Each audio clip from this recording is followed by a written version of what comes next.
Скъпа моя Ивета, през изминалите 10 години ти ме дари с най-прекрасното чувство.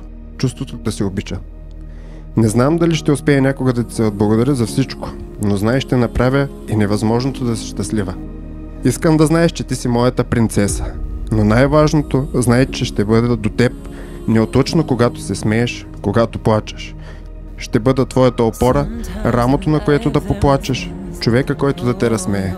Обещавам да бъда до теб във всяко твое начинание и идея и да те подкрепям и заедно да изградим своето бъдеще като семейство. И послепис, моля, кажи да. Днес е специален ден, а именно защото любовта между Ивета и Иван прави днешния ден необикновен. Дами и господа, момичета и момчета, готови ли сте да посрещнем Иван, разбира се, аплодисменти за него! Скъпи Иван, мечтая за този ден, откакто се помня. Мечтаях и си представях каква ще бъде роклята ми, какво ще бъде времето, кои хора ще са до мен.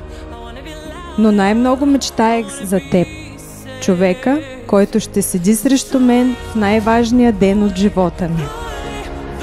Дори и в най-смелите си мечти не съм си представила, че до мен днес ще има някой толкова специален, колкото си ти. Моят най-добър приятел, моят съпруг, моето всичко.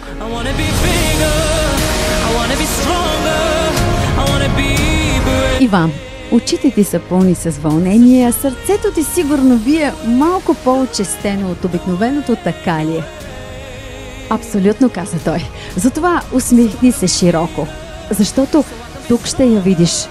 Момичето, което допусна най-дълбоко в себе си. Твоята Ивета. Благословен да е домът ви, който ще градите. Винаги чисти да са мислите ви един към друг. Пазете откровеността и приятелството помежду си.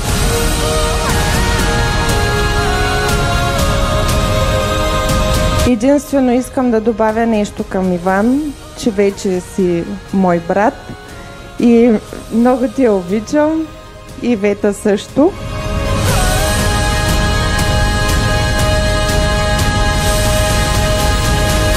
Благодаря ти, че сърцето ми държиш в ръце и никога с него не злоупотреби.